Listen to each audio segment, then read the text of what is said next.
The regular season is almost in the books. We're in the final week before we get into that beautiful playoff football mode.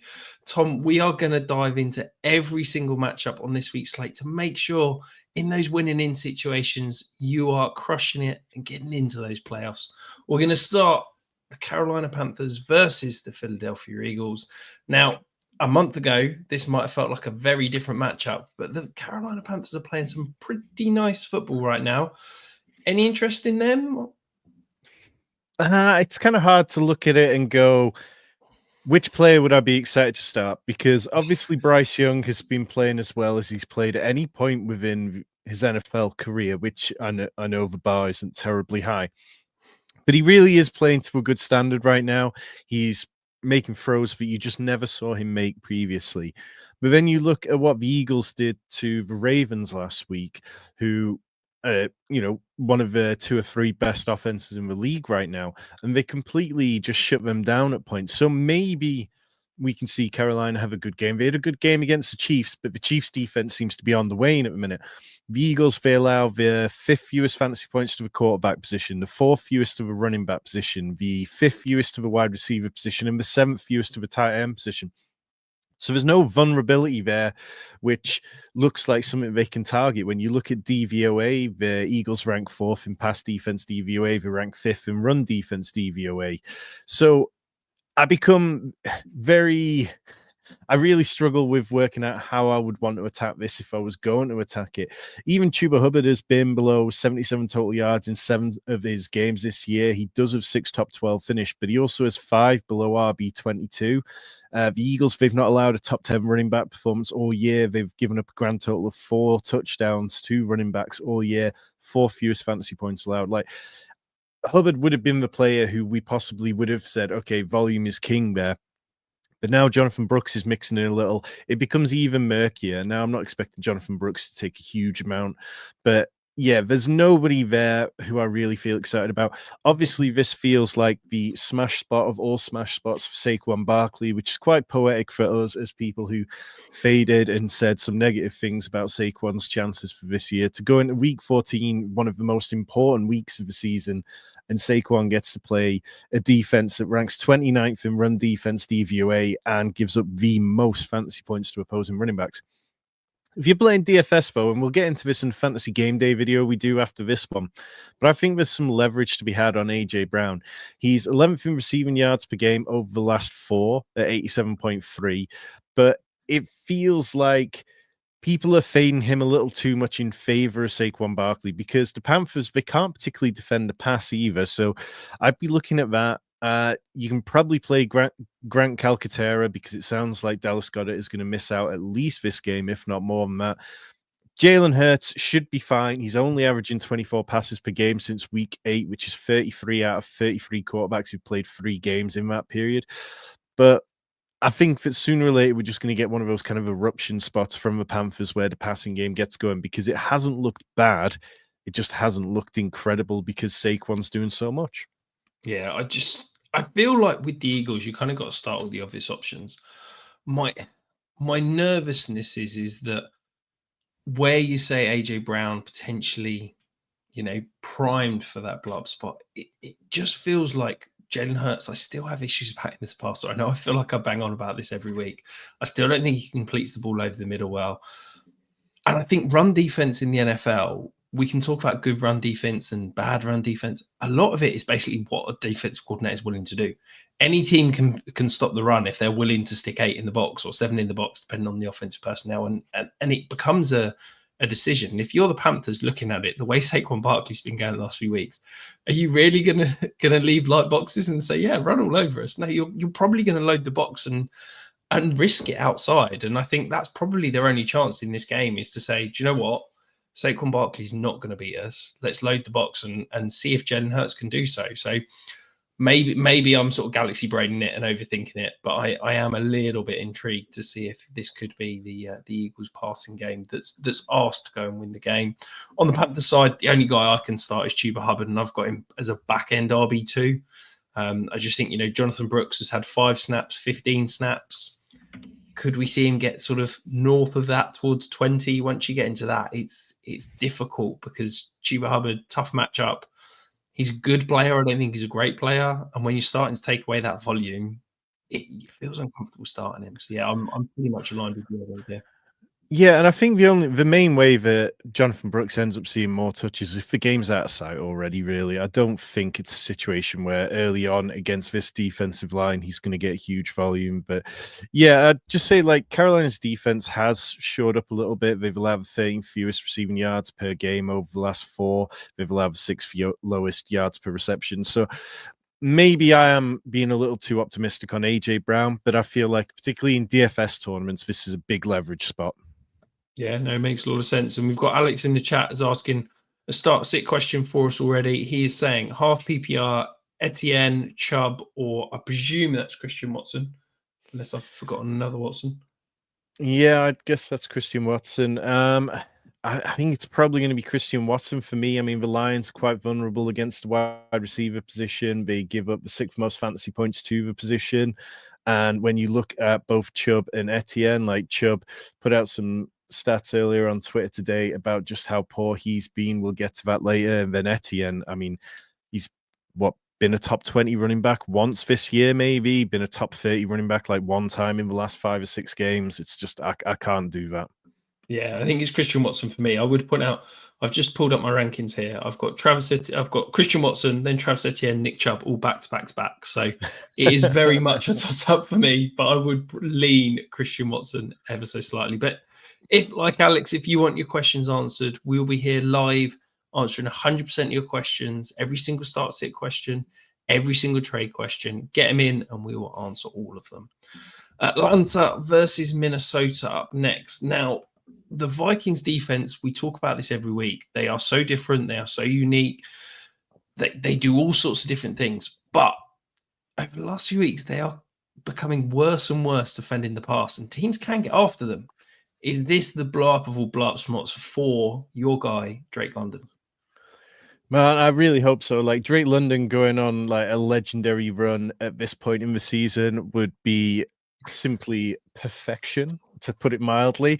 I am a little concerned about Kirk Cousins because, as you can see on the screen, like Minnesota lead the league in 2 high safety looks. Kirk Cousins ranks dead last in QBR versus 2 high safety looks over the last 4 weeks.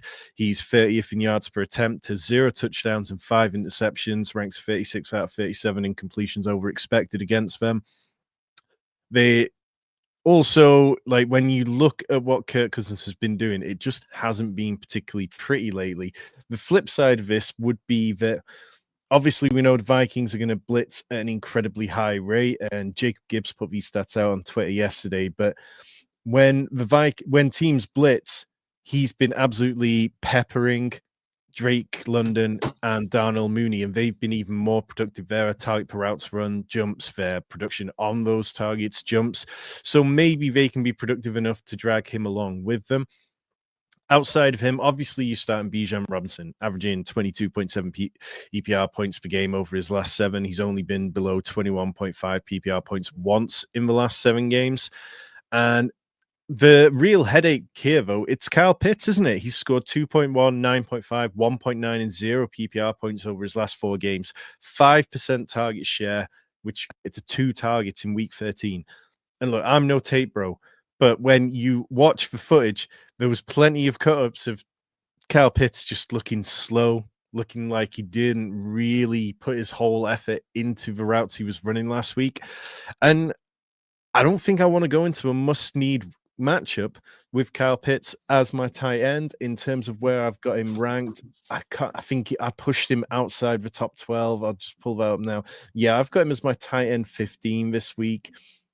And there's just nothing that I can sell myself about him or this matchup to make me want to play him. The Vikings allow the 19th most fantasy points to the position. They rank 15th defending the position in DVOA. On the other side of the ball, Justin Jefferson, man, oh man, I needed that performance from him last week. Like, I was really starting to get to the point where I was going to start consider benching him at some points on some teams where I'm quite stacked. 30% target share, highest since week 8, 16.9 PPR points. Again, that was his best over the last 4 games. It still feels like there is more to be had from Justin Jefferson, but it was kind of enough to keep the faith for a minute. Aaron Jones, I would be concerned about. I mean, look, the fumbles are becoming a real problem now. Like, he got benched for a decent amount of that time. Yes, he scored the winner, but it really doesn't feel great. And then the Falcons allow the 7th fewest fantasy points to the running back position. So I think you're probably going to end up starting him, but I don't feel great about him. I buried him in my rankings quite a way down. TJ Hawkinson, of course, you feel good about his 72% route participation. He's only been above the 80% mark once this year per late round QB. Last year averaged over 80%. So we'd like to see him out there more. We are seeing Johnny Munt and we are seeing Josh Oliver get involved more than we would want them to. But look, TJ Hawkinson's been good when he's got the ball in his hands, and I think that he'll be okay here. But otherwise, it feels fairly cut and dry. I know in Fantasy Pros expert consensus rankings, Sam Darnold is a top 6 QB, I think. I've got him slightly lower at 8. How high are you on Darnold, Rich? Darnold's at 6 for me, so I'm bang on consensus. I think it's a nice matchup. I think, you talking of benching Justin Jefferson's just a humble brag about how good some of your rosters are, perhaps, Tom. But I think the interesting thing on TJ Hawkinson is that, yes, he's not playing all the snaps. He is coming off the field, which TJ Hawkinson, when he's fully firing, that's not something he's normally done.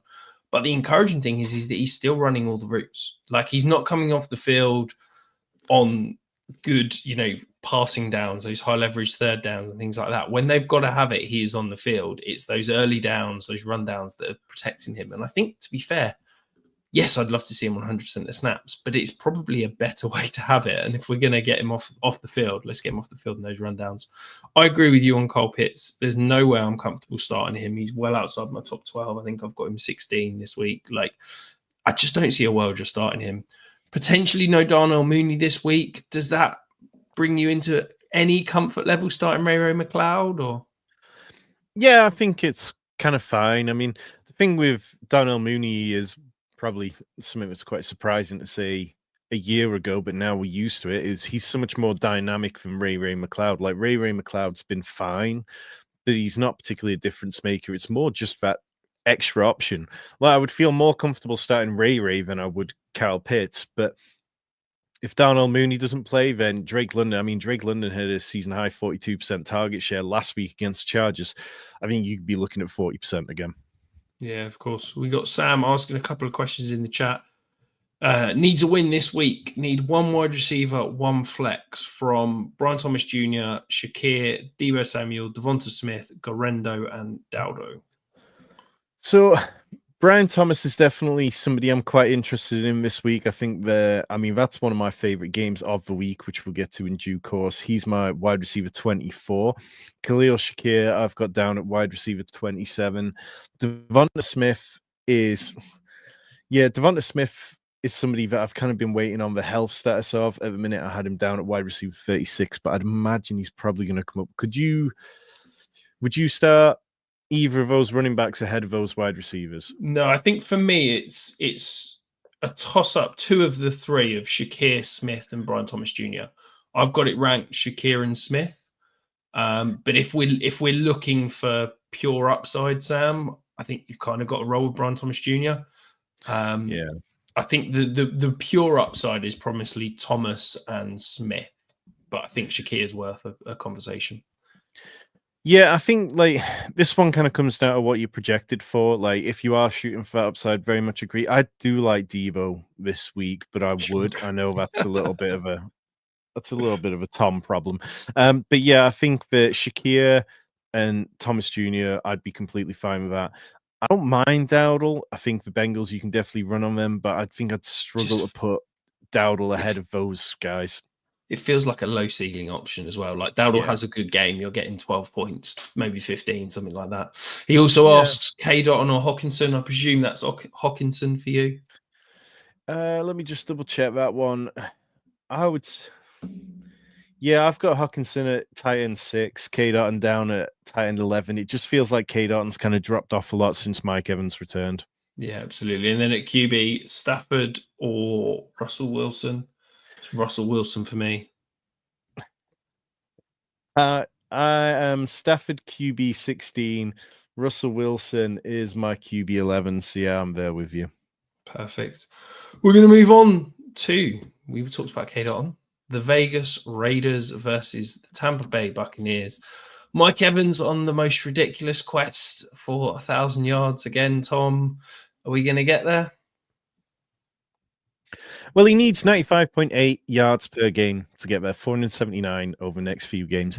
And it's always interesting when you hear a team come out and talk about the fact that it means something. Baker Mayfield came out and said the whole team know that this matters, that this is something that's important, which is just a wild thing to be saying, really. Like, but I don't know. I mean, look, this is a team that's first priority should be on getting into the playoffs. They're a good team. They're a good offense. If it wasn't for the Chris Godwin injury, I can only imagine what this team would be doing. But yeah, I think that Mike Evans can get there because their schedule over the next few games is ridiculous. We talked about it in the episode we did where we were looking at playoff schedules, and the fact that he gets to play the Panthers again is fantastic. He gets to play the Cowboys in week 16. The only tough matchup is the Chargers in week 15. Outside of that, though, like the Raiders are not a good team. They seem to be getting really tired as the season goes along. They allow the 8th most QB fantasy points to 3rd most tight end fantasy points. So, look, if you need to start K-Dot, you can. I wouldn't start him ahead of TJ Hawkinson like we talked about before. The big thing on the Bucks is this Bucky Irving situation sticky? We're going to see the fact that he had a 69% running back rush share in week 13. That was a season and obviously a career high. Carried the ball 25 times. Previously hadn't been over 14 rush attempts at any point this season. And he deserves it. He should be used plenty. And when you look at the Raiders, you can run on them. They've been slightly stronger against the pass than they have against the run. They rank 22nd in run defense, DVOA. So I would like to see Bucky have another big week, but it feels like a bit of a trap game. Like, you know, Rachaad White is a good player. He's still going to be involved. He's not an excellent runner, but he's a good player. On the Raiders side, Aiden O'Connell, I mean, look, set season highs for a Las Vegas QB of 340 yards last week, and he did everything that mattered for us. He got the ball to Jacoby Myers, who's been averaging over 15 PPR points per game since Davante Adams left. He's seen at least a 32% target share in 3 of his last 4 games. And then he fed Brock Bowers, who leads all tight ends in targets, receptions, deep targets, and targets per route run as a sudden rookie. Like, this guy's on an absolute generational tear, and as long as the ball keeps going to Brock Bowers, then everything is going to be right in the world. The Bucks, they are a bad pass defense. They allow the 2nd most fantasy points to the QB position, the 9th most to wide receivers, and the 7th most to tight ends. So there's plenty of sneaky upside in this one. I'm starting everybody I need to. The Raiders running back situation, it feels a lot murkier. I haven't seen an update yet on whether Alexander Mattison or Zamir White are expected to play. But with Sincere McCormick, Amir Abdullah, it just feels like there's going to be too many people involved there. Yeah, I think the 45 over under feels a little bit light for this one. I wouldn't be shocked if this gets up towards that 50 plus mark. Yeah, it's basically start all your Bucks. I think, you know, as I said earlier, K-Dot is a back end tight end one for me. I think Rachaad White is a potential sort of fringe RB2 flex play.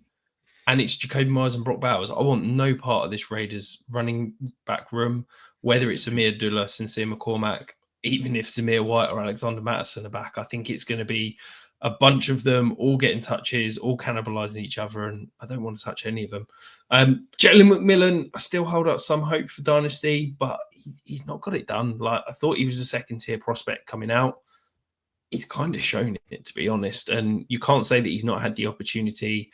He's not commanding the volume. He's on the field for the snaps, but he's not seeing the volume. Sterling Shepard is out-targeted him in the last couple of games, and it just doesn't look good, does it? No, and Sterling Shepard's somebody I'd be looking to play in DFS this week. I think he's cheap enough and there's opportunity for him. Jalen McMillan remains like a tournament and large field tournament only kind of play. In redraft, you can probably do better. Yeah, absolutely. If you got any questions, trade, start sit, whatever, you don't just have to answer them if we are live. If you're watching this on replay, you can still get your questions in the comments. Tom and I will answer 100% of those questions all the way up to kickoff on Sunday. The Jets versus the Dolphins. Now, the Dolphins offense still feels to me like they're focusing on the wrong things. I've said in our Discord last week that I feel like Johnny Smith's presence in this offense is holding it back from its ceiling. I think he's part of the issue in the run game, and I think it's just too many low-value targets in the passing game. Do you think that we will see this continue to feed Johnny Smith, or do you think this could potentially pivot back towards some high-value plays targeting the wide receivers? They should look to get Tyreek involved because, and earmuffs rich, but like the Jets haven't been good at defending against wide receivers this year. When you look at DVOA broken down by how defenses defend individual wide receivers, they rank 25th against wide receiver ones, which is it's a shocking fall off for that defense, which was so good last year. And obviously, Tyreek Hill has gotten out targeted by Johnny Smith since week 8. He's 41 targets to Johnny Smith's 46. And if you're going to really make a true push for the playoffs, which I believe the Dolphins can still do, I'm not expecting it to happen. But if you want to hit the playoffs and hit them in good stead, then you need your playmakers playing well. They got Jalen Waddle going a bit. Now they need to get Tyreek Hill going. Tyreek Hill's been incredibly disappointing for fantasy purposes this year. I'm not sure that this is a game where I'd feel like it's going to erupt into a huge amount of fantasy points. But maybe, but what the problem is that Johnny Smith usage seems to be working for them. So why would they go away from it for everything I'm saying? I don't know if that'll happen, but I know you're playing Johnny Smith, you're playing Tyreek Hill, of course, and now if you need to, you're probably playing Jalen Waddle. The bye week situation this week is so rotten that a lot of decisions are going to be forced for people, and I don't think I could tell anyone to sit any of them for any particular reason. I think obviously the only encouraging thing as well is that Sauce Gardner's still dealing with this hamstring injury, looking like he's not going to play. So it makes a bad secondary even worse when you take him out. Yeah, and I mean, we're not calling him Sauce anymore. He's Ahmed Gardner. Like he's got to earn back the Sauce for that nickname. Like it's just obviously you're starting Devon Achane. He's only ranked outside the top 10 in weekly PPR scoring once into his 8 starts this year. On the other side of the ball, look, it's a mess. Garrett Wilson, wide receiver 64 since week 10, despite having the 28th highest target share among wide receivers. Devontae Adams is getting used close to the line of scrimmage. Occasionally he gets those over the shoulder throws from Aaron Rodgers, and it's like, oh, okay, excellent. But the way to beat Miami is taking deep shots. We've talked about this in previous weeks. They're really, really good at defending 1 to 10 yards and even 11 to 20 yards. They're incredibly vulnerable against passes 20 plus yards downfield. But Rodgers ranks 22nd in completion rate on passes 20 plus yards downfield because he just looks completely cooked. So try to work out how I would want to attack this game is a struggle. And the one player who I would have been completely ready to lean into would have been Breece Hall, because the Dolphins allow the 11th most fantasy points to the running back position. They rank 25th in run defense DVOA, but the injury seems to be a real problem for him. And I kind of feel like it's only a matter of time before they shut him down for the season and we end up seeing more Braylon Allen. Yeah, I wouldn't be shocked if this is kind of the final nail in the coffin for a lot of the Jets. Well, they're mathematically out, aren't they? Like Monday was the night where they got mathematically ruled out of the playoffs. So it's like, yeah, what are you playing for at this point? Yeah, I feel like this is the final week. Aaron Rodgers seems to be talking in the press about how he wants to come back and he's going to show everyone that he wants to play well for the last 5 games and blah, blah, blah. I think if it blows up in smoke this week, I think they're going to pull the plug. They'll probably bench Aaron Rodgers. They'll probably bench the rest and kind of get people healthy. I think the issue the Jets have got, so we're talking average depth of target here. Aaron Rodgers, 8.7 last week. That was buoyed slightly by some deep shots to finish the game. Indianapolis the week before, 4.4. Arizona the week before, 6.6. Houston the week before, 6.6. Like, he's just not pushing the ball downfield. It is embarrassing that this guy with maybe the greatest arm talent we've seen in the NFL, and he can't push the ball downfield, and he can't move in the pocket. So, yeah, I'm embarrassed for Aaron Rodgers. I don't want to talk about him anymore. So let's just say Johnny Smith, top 6 tight end. I think you're starting all the obvious ones in this pretty much. Yeah, pretty much. Like I say, it might not be the most ideal matchup. I think there are ways where it could develop into a better game, but there's nobody I'm going to sit with the amount of teams on a bye.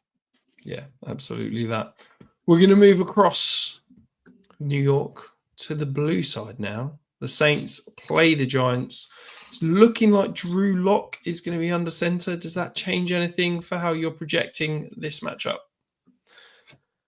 I mean, like Drew Lock was just, it was Drew Lock, wasn't it? It wasn't anything particularly like surprising about his performance. It wasn't particularly good. It wasn't, it could have been worse perhaps. But look, Malik Neighbors hasn't scored a touchdown since week 3. I felt so good about Malik Neighbors early on in the season, and it's just slowly gotten worse and worse. Popped up on the injury report with a groin injury today. And I'm not sure that I believe in the Giants enough to really feel good about anyone here. Like, you can pass on the Saints. The Saints aren't a good defense. They're better against the pass than they are the run. I think if the Giants really want to win this game, then they are going to come out and go with a run-heavy approach. Tyron Tracy should be featured heavily because the Saints rank 32nd in run defense. They'll have 5th most running back fantasy points.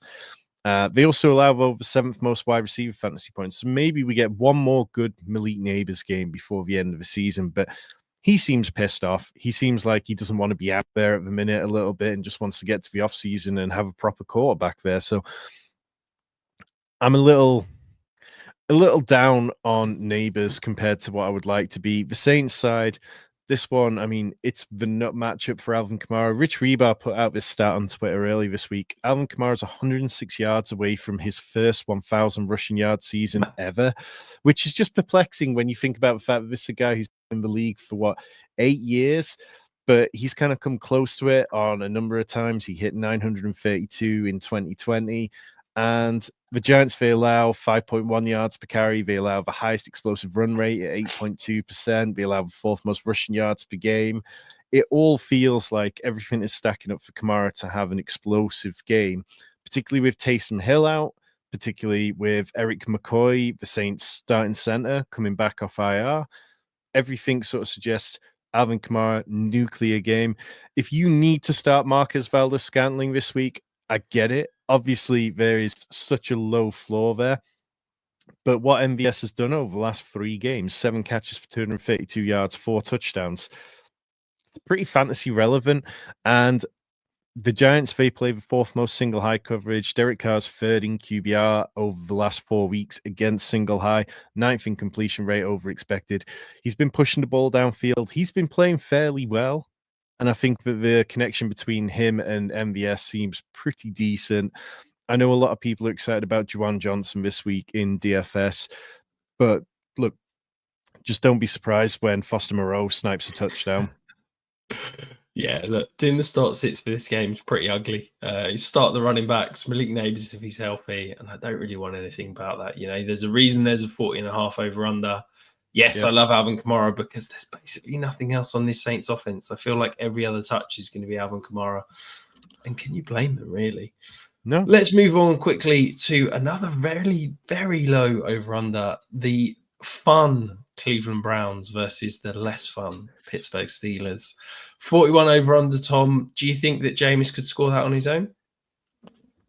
Well, the Jameis experience is always unpredictable. So just as you start to feel like you've got a handle on what he's doing, and then you get something completely different. So it wouldn't surprise me at all if Jameis had a complete brain fart here. But as you can see on the screen, Jameis leads the league in QBR with play action. So that's his quarterback rating when he's playing with play action. And the Steelers, they rank 19th on defense against play action. That's been something which you've been able to get them with. I know Patrick Queen's occasion, particularly when he was with the Ravens, used to have trouble against play action. I'm not sure if that's the case this year, but that would be something which it would be good to see the Browns do. I mean, obviously, with Jameis, sometimes you fall into these game situations where he's thrown 2 pick sixes and all can't really use play action because teams aren't honoring it. Teams just know it's going to be a pass anyway. If they can keep the game tight, then perhaps that's a little easier. Nick Chubb has 0 games over 59 yards this year. He hasn't been particularly good on any level, but this is kind of what a lot of us expected. Guy comes back from multi-ligament injury at the age he is, playing behind an offensive line that's miserable.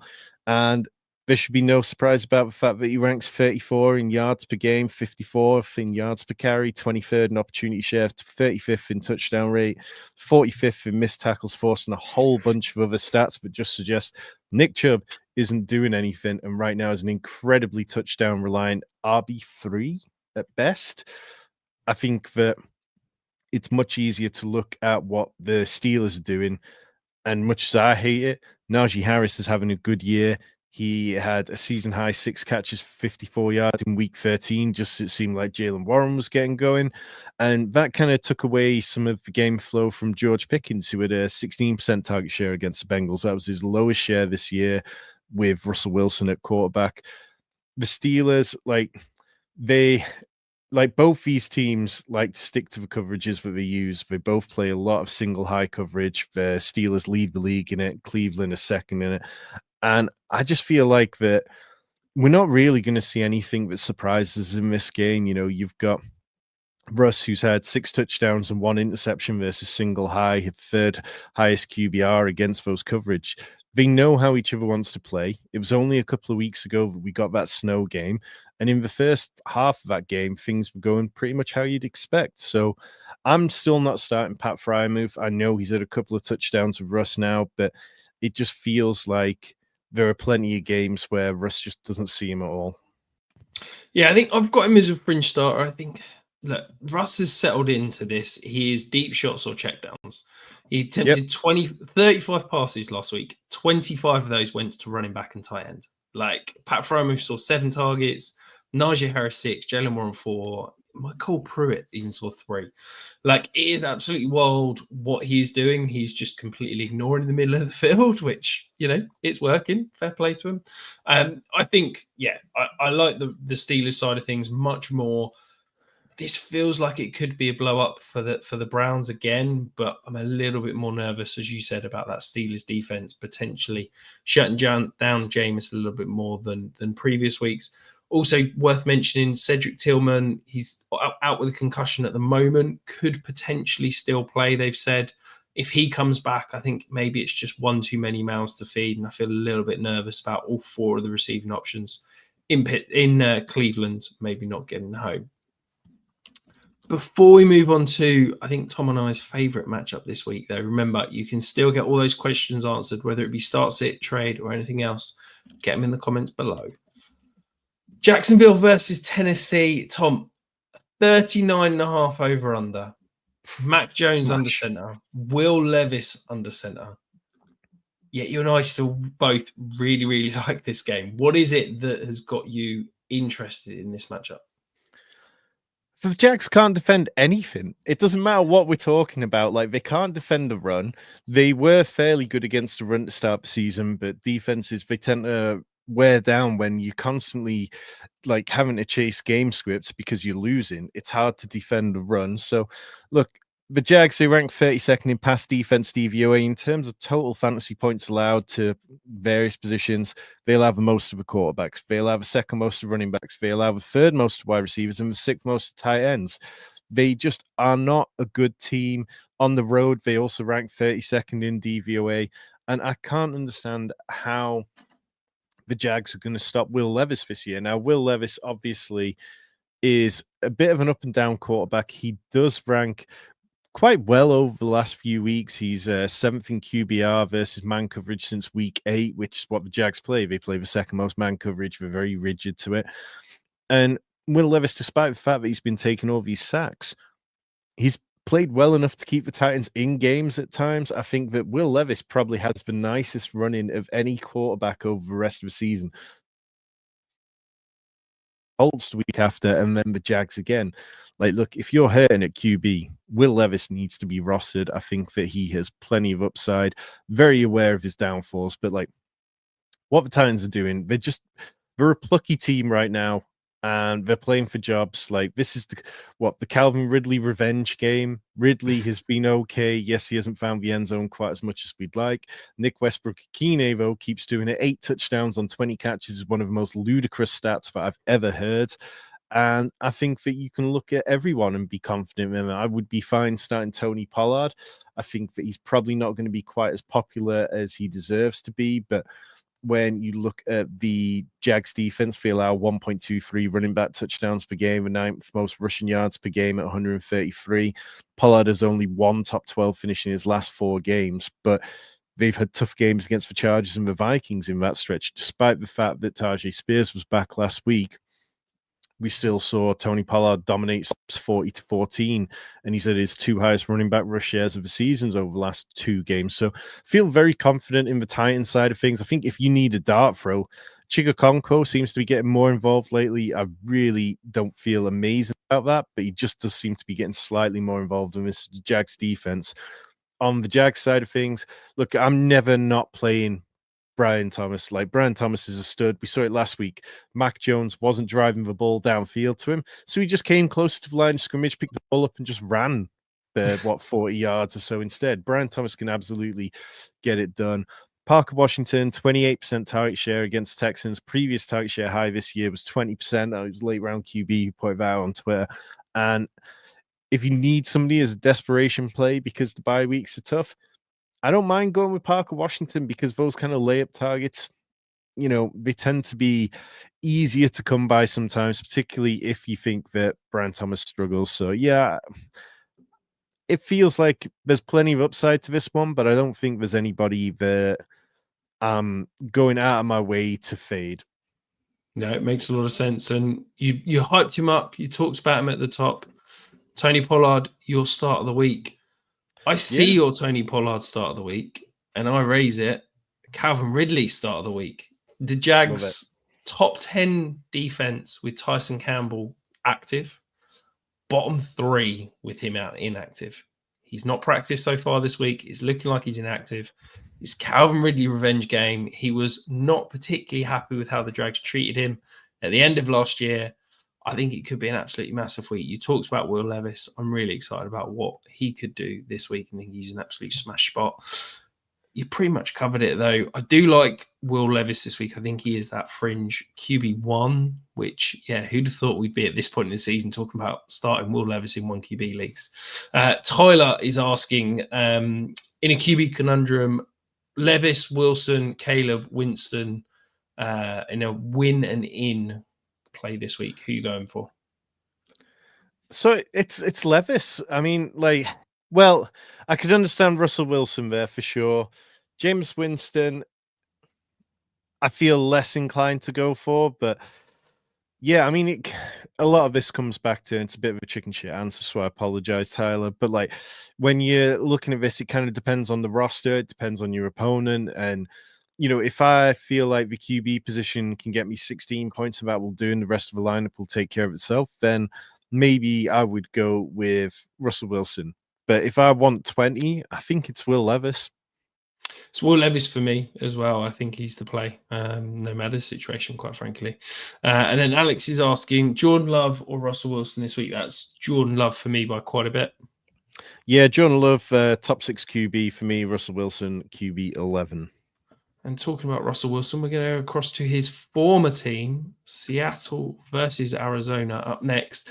This is a crucial NFC West matchup with both teams vying for that division title. Do we think that this Arizona offense that feels to me, I keep saying this every week, it's just not quite kicking into gear? Just this week, the week that changes it.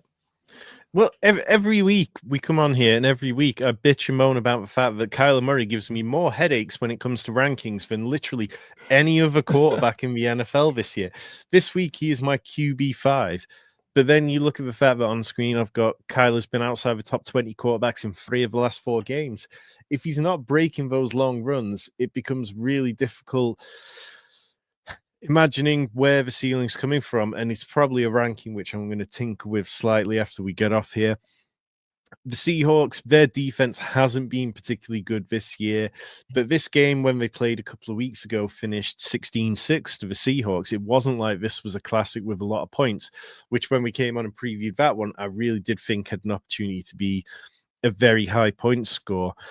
Like, I'm comfortable starting Geno. He has had only 2 multi-pass touchdown games all year, which has been what's really held him back from being a top 12 quarterback like he was last year.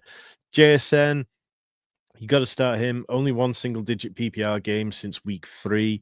His 13% target share against the Jets. That was the lowest he's seen since week 3 as well. But I've got plenty of faith in him. Tyler Lockett seems to have been completely moved out of the way, and it is DK. It's JSN. Kenneth Walker seems to be losing a little bit of work to Zach Charbonnet over the last couple of weeks. Like we saw, Kenneth Walker was getting virtually all the touches. Now it's kind of receded a little bit.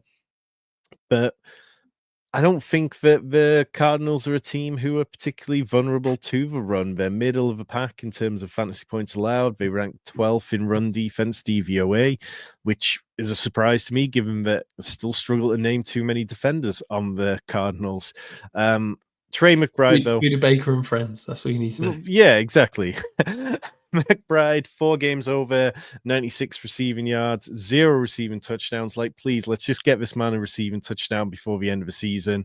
Marvin Harrison Jr., the Cardinals last week, he got all the squeaky wheel, all the coach speak saying they were going to use him more. 27.9% target share, highest mark since week 3. But it still feels like there's more. It feels like he has another step he could take. Like, again, people cleverer than me are saying that he doesn't look as explosive. It doesn't look like it's all meshing. Maybe we see it in year 2, much like we're seeing it from JSN. In terms of Kyler, though, I just don't know anymore. Like, I really wish I had a stronger stance on what's going to happen. I rank him high because of the upside, but it's really difficult. The way to get at the Seahawks is, they rank 13th against the run. They rank 11th against the pass.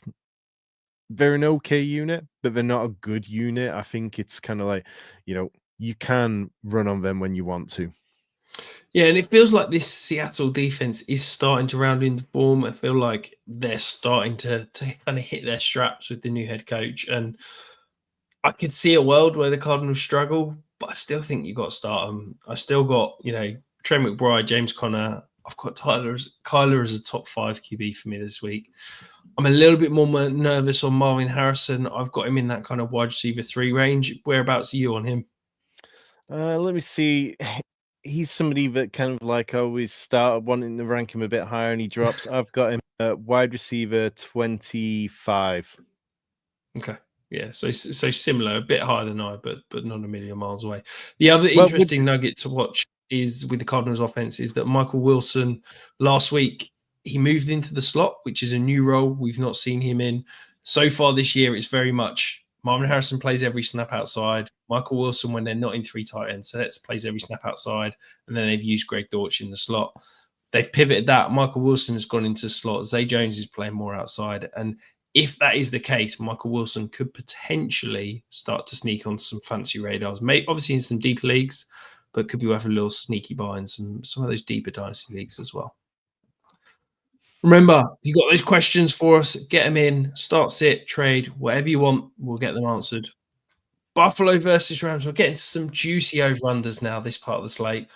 The Rams, it feels like this offense hasn't quite hit its straps. I talked about it, Tom, as being, I think, the top 3 offense ever when all 4 of the superstars were on the field. And since then, they've all underperformed and it's not been great. So do we finally see Kyren Williams, Cooper Kupp, and Puka Nacua all hit their ceilings in the same game? I mean, is it possible for all 3 of them to hit their ceilings in the same game? Like, you get these games where Kyren Williams needs the touchdowns, and then Cooper Kupp doesn't seem to get the volume when Puka Nacua is fully healthy. Like, Kupp had a season low 4.7 PPR points last week, 26% target share, which obviously the target share is still encouraging enough to keep you there. Kyren, 65% running back share. That was his lowest since week 2. But he's found his way into the end zone over the last couple of games, which kind of saved him. I know when Blake Corum was out there early on, everybody was starting to get a little antsy. Like, are they going to rotate drives? Are they going to mix Corum in much more like they've said a couple of times that they want to do? Sean McVay spoke to the official Rams podcast, I think it was either Monday or Tuesday, and said the point of that was to make sure that Kyren Williams was fresher later on in the games. And look, Kyren Williams has been better over the last few weeks. His efficiency has looked much better. His yards per carry has been much more consistently better at this point in the season than it was early. And there's probably something in the fact that they've actually got some health along their offensive line for the first time all year now. So I'm completely fine starting Kyron Williams. I mean, the Bills, the way to get at them is through the ground game. They rank third in fantasy points allowed to the position. They don't tend to give up lots of explosive plays. They don't tend to give up like huge running games, but you can chip away at them through the running game. So that's why they rank highly in DVOA against the run, but they've still given up a decent amount of fantasy points. Obviously, you start in Nakua and Cup. I don't think you want to be messing around with Colby Parkinson at this point. It sounds like Tyler Higbee could come back, if not this week, then maybe next week. On the Bills side, Khalil Shakir saw a season high 38% target share. He's now had shares of 26, 32, and 39% across the last three, according to JJ Zacharyson. Then it becomes difficult after that because I want to start Amari Cooper. I want to start Keon Coleman if he's out there, but I don't think you can trust either of them. In terms of coverage, Buffalo, they play the fourth most too high coverage. Stafford's eighth in completion rate against that over the last 4 weeks, second in completions over expected, and has the sixth highest QBR. So maybe Matthew Stafford can get things going through the air, but I'm slightly more confident in Kyron than I am the passing game. Yeah, I quite like this matchup. I feel like I'm going to start quite a lot of this. I can attack it a lot of different ways, but I'm still really nervous about the Bills' passing game. And that's not because I don't think they're going to be good. That's not because I don't think they're going to put up fantasy points. It's because I have no idea who it's going to be. You know, I think Khalil Shakir is going to get his. He's going to get his manufactured touches, his schemed up touches in those kind of short and underneath areas. Amari Cooper might get some, might be a Keon Coleman week, might be a Dawson Knox week. Who the hell knows? But one thing's for sure, I think Josh Allen will still get home. I love James Cook. And I think all of those round players, you've got to plug them in and start them, quite frankly. Yeah, I absolutely agree. Chicago versus the reeling 49ers. Now, no Christian McCaffrey, no Brandon Ayuk. Could this be the first time in a long time that it's a Deebo Samuel week? Please, one time in a week where my best ball teams are hurting because of my exposure to the Ravens, the Broncos, the Texans. If I could get a Deebo Samuel week, I would be all kinds of happy. And it would make sense. Like, look, you've got Isaac Grando, who had 11 snaps last week when it was the snow game. Obviously, Jordan Mason was playing and played 25 snaps, so that isn't going to happen this week. And the Niners have been quite active picking up guys off waivers this week, or signing free agents. So it seems likely that they're going to have a few guys who they can rely on. But like Deebo, we know he can get used in the ground game. We know the way to attack the Bears is through the ground game. They've been a run funnel all year long. They rank against the run. They rank 30th in DVOA. They've allowed the 10th most fantasy points to the running back position. Whereas against the pass, they rank 10th. They're kind of hanging on in that top 10. They were up as high as 2, but it's kind of slipped as the season's gone on because, like we talked about before, if you're not good at defending the run and teams can beat up on you constantly, it's hard for you to have any unit that really stands out throughout the year. I think that George Kittle's an excellent play in DFS this week. I was looking at ownership projections earlier and saw him projected for like 3% ownership. So I would be going back to him. I mean, he just keeps scoring touchdowns and he looks really good. That's the kind of thing. Yeah, 1 catch for 7 yards last week, but Kittle looks more explosive than he has done in the last couple of years. I think, obviously last year he played through was the sports hernia injury or something that he was dealing with.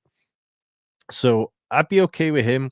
Ricky Pearsall, per PFF, has run 63 routes over his last 3 games and has 0 passes in that time.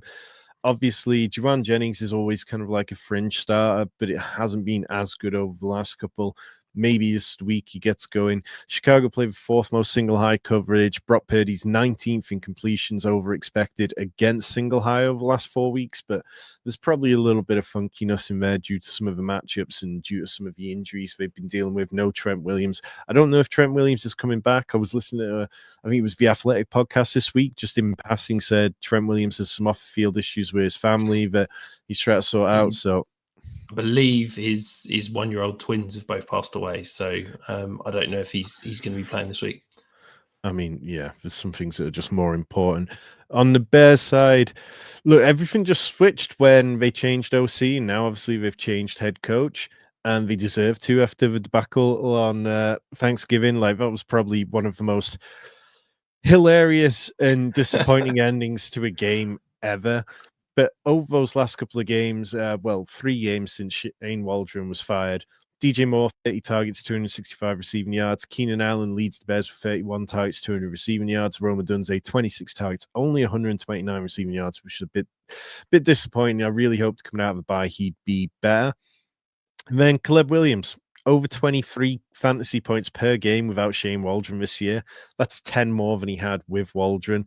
So, look, if you need to start Caleb Williams, then you can start Caleb Williams, but it might not be pretty. I still think the 49ers defense can give a rookie a hard time. Isaac Guerendo is probably the one that people want to know the most, though, because he's the waiver budget claim of everyone's choice. He said 5.2 yards per carry on, was it 40, 60 or 40 attempts this year that he's had. So he looks okay, but just don't be surprised if he doesn't have as big a game as you're hoping for. I think, to me, Isaac Guerendo is not a good running back. He's a great athlete. And I think that the thing is that 5 years ago in this Shanahan scheme, where it was outside zone heavy, one cut running, the Raheem Mosterts and Jeff Wilsons of the world got home because they were great athletes and they were so quick, and it was allowed to do that.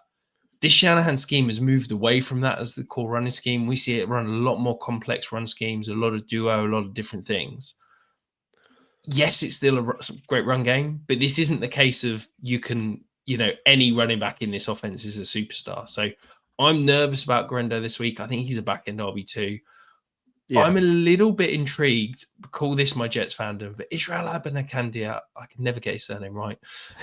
I liked him as a prospect. I liked him as a player. I think that the Jets moved away from him too quickly. The 49ers have added him. I'm intrigued. If you've got a super deep stash, free roster spot, I think go and pick him up because it's quite an interesting one. Because as I said, I don't think Guerendo is a good running back. I think he's a good athlete. And I think that the 49ers, we know Shanahan likes his guys who know what they're doing.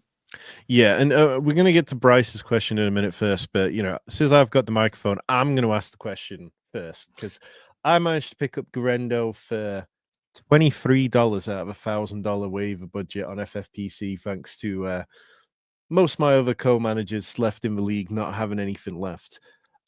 Would you start him ahead of Rico Dowdle this week? No, I'd go Dowdle. I think. Yeah, I think That was my biggest start sit question this week, and I'm not sure I can. Yeah, and also on the Roma Dunze point, you highlighted the targets.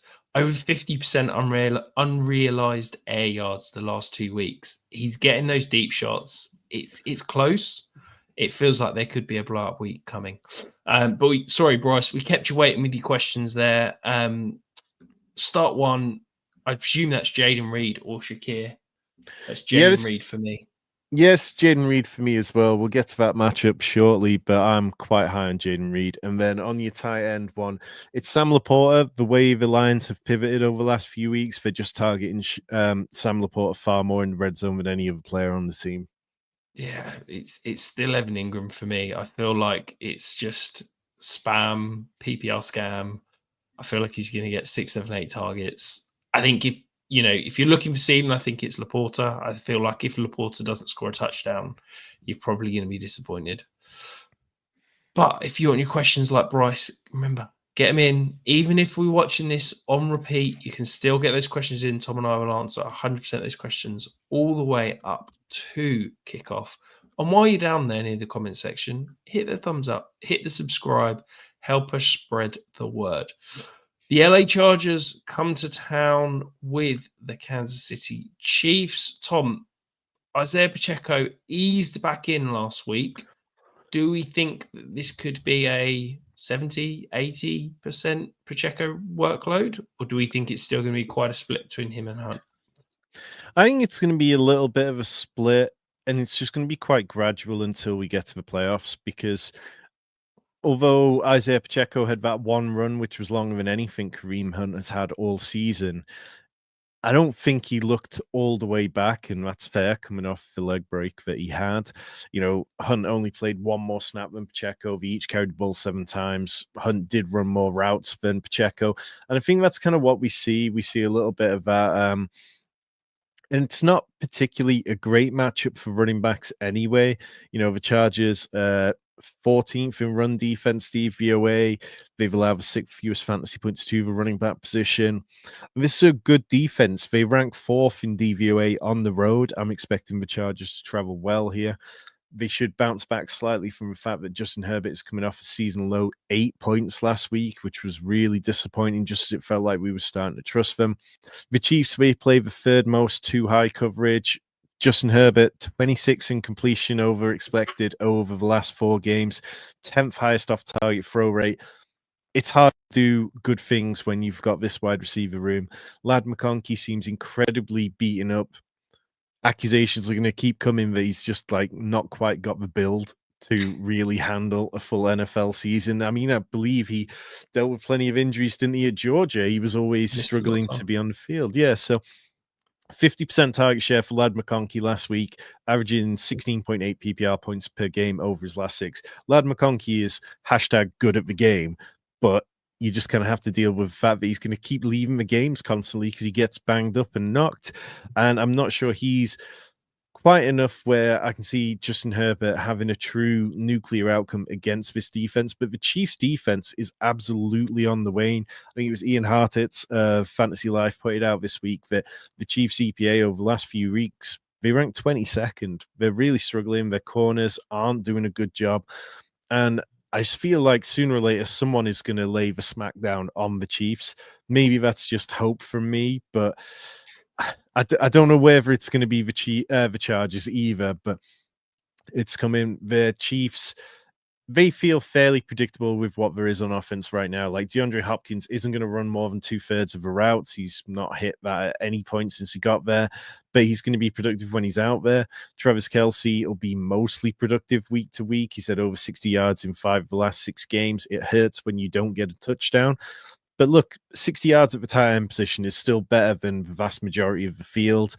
And then obviously Mahomes is kind of that fringe top end, top 12 QB. The Chargers play the 3rd most zone coverage. Mahomes is 20th in completion rate against zone over the last 4 weeks.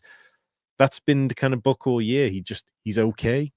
He can be capable of really good games, but he's definitely not what he used to be.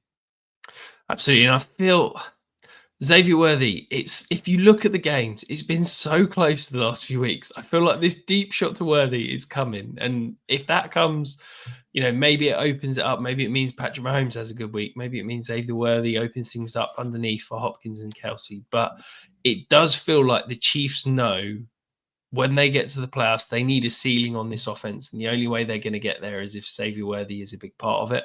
And they are really trying to force the ball to him more in the last few weeks. So I've got him as a sit. I don't love him this week, but if you're looking for a dart throw, maybe in DFS, something like that, I think Xavier Worthy's worth an interesting sort of gamble. Yeah, and I think you can lean into the Chiefs pass catchers because over the last 4 weeks they rank 1st in pass rate over expected, and as long as you've got plenty of volume in your passing game, it's always a little easier to lean into those passes. Yeah, of course. And we've got Dylan in the chat, so bear with us because I think there's about 4 or 5 questions in one here. Okay. So full PPR 1 QB, we've got to pick Derek Carr, Aiden O'Connell, or Cooper Rush. That's Derek Carr. I think I'd go Aiden O'Connell, but it is close. But yeah, I've got them back to back. I've got Aiden O'Connell 20, Derek Carr 21. So one tight end: Juwan Johnson, Dalton Kincaid, Patrick Freiermuth, Cole Kmet. So I haven't heard anything positive about Dalton Kincaid yet. I've not got him ranked. No, I was leaning more towards Dawson Knox again. It's probably Pat Freiermuth, but I've got him and Cole Kmet back to back. Yeah, so I've got Freiermuth 1 spot ahead of Juwan Johnson. So yeah, I'd lean Freiermuth there. I would say if Kincaid is active, I'd probably start him over all of those guys. Yeah, agreed. 2 wide receivers from these. Westbrook-Akine, Jameson Williams, I presume that's Devonta Smith. So if Devonta Smith's healthy, then it's Devonta and JMO. Yeah, Obviously, agreed. JMO tonight and then wait on Smith versus Aquino. Yeah. And then one flex, Roma Dunze, Khalil Shakir, or Westbrook Akine. That's Khalil Shakir for me. Agreed. And then last one QB, Derek Carr, Will Levis, Aiden O'Connell, or Cooper Rush. I'm presuming that's Will Levis. It's Will Levis. Let's ride. Yeah, it feels like it's Will Levis week this week. Please. So the Bengals versus Dallas. Now, Zach Martin's on IR. There's talk of CeeDee Lamb potentially still carrying injuries. Are the Cowboys just packing up and going home? Well, I'm a little surprised that CeeDee Lamb hasn't really, but he told reporters today that he expects to play against the Bengals. And word for whatever reason. I mean, like CeeDee Lamb is leading all wide receivers in targets at 124. He is the wide receiver 34 since Dak Prescott got hurt, which is less impressive. But for what it's worth, CeeDee Lamb seems to want to be out there, and I'll take that, particularly against the Bengals defense that can't stop anybody. This defense is atrocious. The Bengals ownership, they had a chance to bring in Xavier Howard, who I don't think is particularly a great cornerback, but they balked at his asking price. And look, straight away, you get ruined by teams week in and week out. They allow the 11th most fantasy points to wide receivers. They rank 30th in pass defense DVOA. And was it Logan Wilson went on injured reserve and is having surgery today? Like, they are going to struggle defending both the run and the pass the rest of the way.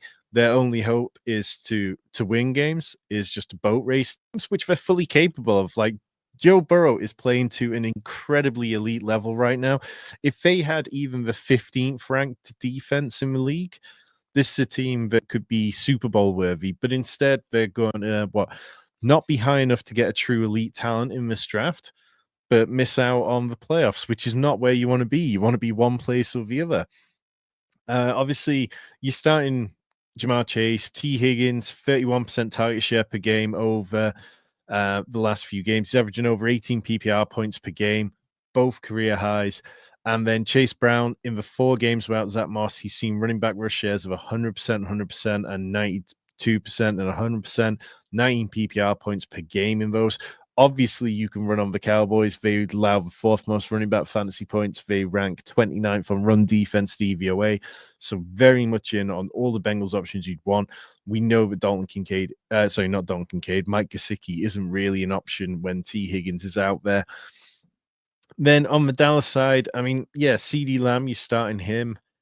If you have to, I guess you can talk yourself into Jalen Tolbert or Brandon Cooks, but no, yeah, I mean, don't talk yourself into that. There's better options.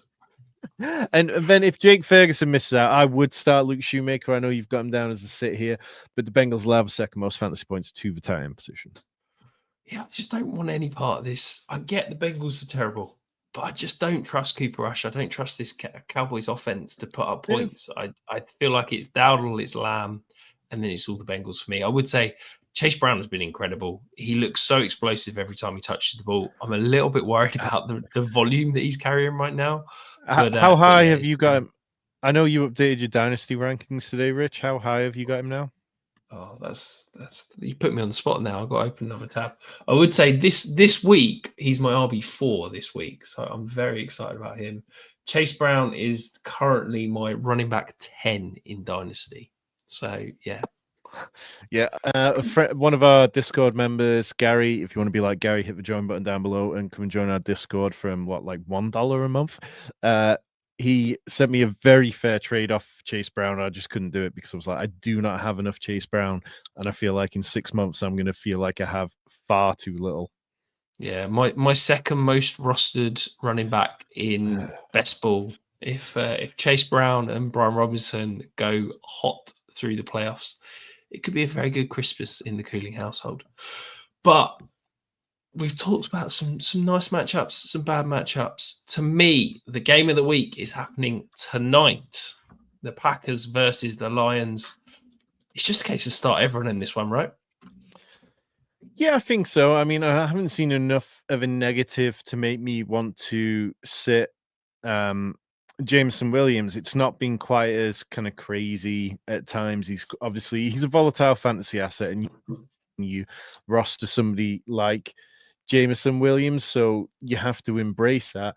So he's probably the player that I would feel a little nervous about what he's going to do, but I'm definitely not benching him. I've heard from a few people. I was doing the Reddit AMA yesterday, and a few people asked me about whether I would be okay starting Jahmyr Gibbs after he tweeted that or Instagram that picture, which included the whiteboard with all the all the play calls and stuff. And it's like Dan Campbell went on Detroit radio and was explicitly annoyed about the fact that people were asking. He was like, well, if people know our plays, so what? Then we're not good enough. We don't deserve to win. I'll put the whole playbook out there. I feel like Dan Campbell wants to go out there and force the ball to Jahmyr Gibbs, who's coming off his worst fantasy finish since week 3. He was RB26 last week. The game just went to David Montgomery. He had 70% of Detroit's running back touches. That was a season high for him. Would not be at all surprised if it swung the other way. Green Bay there, middle of the table against running backs, 18th in fantasy points allowed. But last time these teams met, both Gibbs and Montgomery crossed 65 yards. Neither got much more beyond that. And of course, you're just hoping for touchdowns at that point. But like this, it feels like a fun game. I mean, Jaden Reed, somebody I really like this. He had 5 for 113 when the teams met in week 9. That's his only 100-yard game since week 4. He had a 21% target share last week, which, again, the highest point he's hit since week 4. The Lions, they will have the second most receptions to the slot. That's where Reed's averaging 78% of his snaps this year. Obviously, we're going to see more Dontavian Wicks with Romeo Doubs out again. He played 82% of dropbacks. I'm sure he'll have a good role. Obviously, he's such a dart throw because he just drops so much. Wicks had a 17% target share and did catch 4 or 5 passes last week, but it was only good for 30 yards. Christian Watson, very much like Jameson Williams, one finish inside the top 40 wide receivers in his last 6 games. He's a volatile asset. You know he could be a week winner at any point, but it's so hard to predict when. I do have some concerns about Jordan Love, like going back to like week 6 when the Packers played the Jags. We talked about how in games where Love comes up against teams who play a lot of man coverage, he sometimes doesn't perform particularly well. He ranks 24th in QBR and completions over expected versus man coverage since week 8 alone. But he loves to go deep against man coverage. He has the 3rd highest deep ball throw rate. So if you want to use that to talk yourself into Christian Watson, by all means, go for it. I think that we probably can hope for a bit more Tucker Kraft production. He's only had one top 10 finish since week 5, 5 for 36 last time these teams met. Kraft, though, he did have 6 for 78 last week, and maybe that's because Romeo Doubs isn't out there. So maybe the increase in the target share as well is down to that. So I'm hopeful on Tucker Kraft. I would really like to see a couple more good games from him. I mentioned it a little bit earlier. Sam Laporta averaged target share per game rate of 11% over his first 6 games of the season. Over the last 5, he's been at 22%. But it's also been how they've been using him in the red zone. Like Amon-Ra St. Brown, his touchdowns have dried up over the last couple. But when you look at the last few weeks, almost every single week, it's been Sam Laporta who's been getting the red zone looks. He's had, 4 touchdowns in his last 5 games, and they've all come from inside the red zone. The Packers, they'll have the 9th most high in fantasy points. They've given up 8 top 12 finishes to the position, including both the last 2 weeks when they've allowed top 4 finishes. So feel very good about Sam Laporta this week. Yeah, I mean, I feel good about everyone in this matchup. As you can see, I was struggling for sit options. I think Christian Watson and Dontavian Wicks are those sort of wide receiver for flex options. But apart from that, I'm starting everyone. This is a game I want to load as many people into my lineup as possible. I think it could be really interesting game and one I'm looking forward to watching in the morning. Yeah, I know that like some people will be worried about Josh Jacobs because the Lions, they'll have second fewest running back fantasy points. They've only given up 1 top 10 performance all season since week 4 even, and only 2 all year. But when the Packers played him in week 9, Jacobs had 13 touches for 95 yards, 7.3 yards per carry. He did fine. He just didn't find the end zone. I have no problem with Josh Jacobs and the volume he's getting and the way that the Packers are leaning on him. I think he'll be okay. And this Lions defense is battered. You know, they've got several guys on IR. The corners, Davis, Mosley, were both limited in practice pretty much all week. Like, this is not a healthy Lions defense. So I think you're going to be able to get after him. But that is it. That concludes the show. Remember, if you are there, hit the thumbs up, hit the subscribe button, and leave those Start Sit questions in the comments below. Best of luck for week 14. Hopefully, in those win and in situations, you crush it. You make those playoffs, and then you come back next week, and we help you all over again. Have a good one.